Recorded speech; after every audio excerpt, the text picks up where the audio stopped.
I mean, the word on the street is that this is Tyler Perry's best work to date. I mean, it's this most organically funny film. And what are your thoughts about, what he represents for actors like yourself and, the times that we're living in today? It's interesting, the organic comment.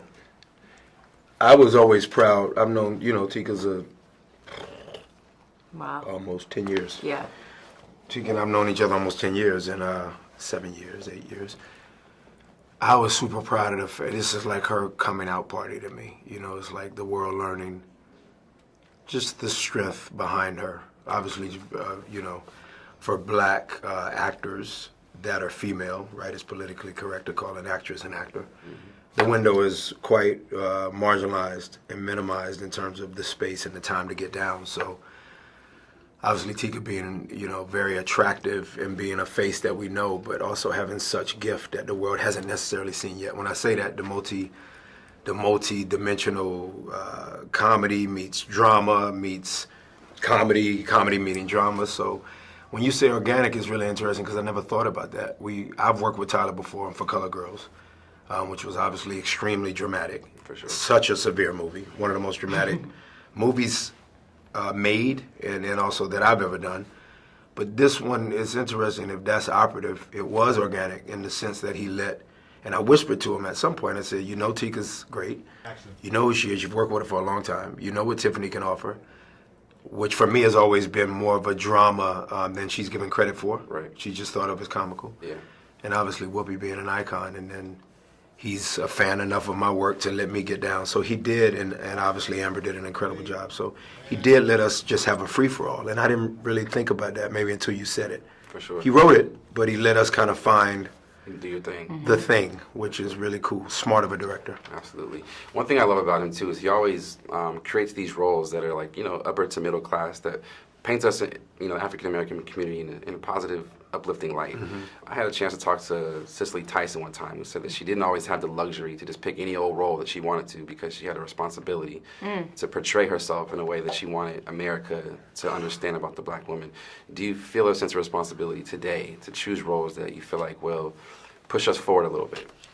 I think for me, it's always about empowering women, one, but with that, empowered women still hurt. They still don't make the right choices. They still feel different emotions. So I want the world to see that we're not always strong, and we're not always weak. We're not always crying. We're complex. We're not a monolith.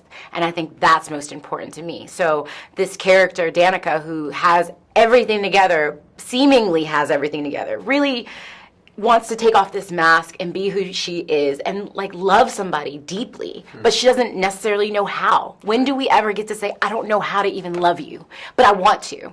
That is something to me, and that's where I see women, that's where I see me, that's where I see my sisters out who are on the street. And I think any woman can relate to that. And then the thread of all the other characters that play into that, you can see somebody in there who you relate to. So that is how I pick my roles. I don't want to be seen as just this one thing. Right.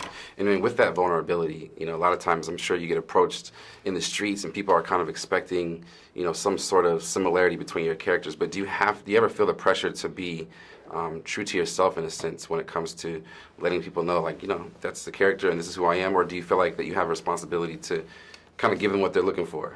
We're in a different time.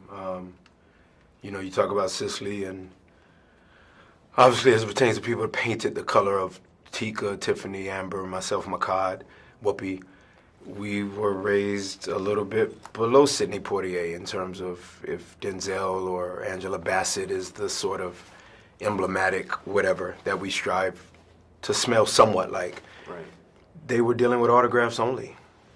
They're still very much working artists and super at the top of their game, right? Both of them, if those are two examples. But in reality, they're probably having fun taking a couple pictures here and there now. Their careers, though, notwithstanding, have already played out the characters that were such seminal characters within their career. We're building ours. So the necessity to maintain a level of mystique is so paramount for us. We gotta stay separated, but we understand we gotta do this. And maybe we could control the selfie and grab the camera of the fan, but it's a generation of folks having private conversations, I guess, as actors, particularly black people, because we want to matter so much in ways that the world hasn't necessarily allowed us to matter.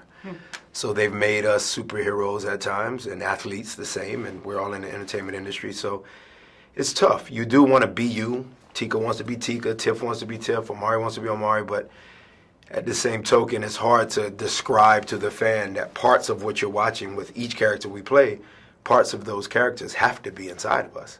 So it confuses the fan a bit because social media has given them such access. For sure. Such access. Absolutely. Well, we're looking forward to a lot more of your work. We appreciate you guys. Appreciate you for too, Thank brother. you. Always just bringing it and Always. delivering. We look forward to more. in the Thanks, future. man. Good Thank to talk you. to We're you. so For glad sure. you loved it. Well said, man. Appreciate that. Good to see you.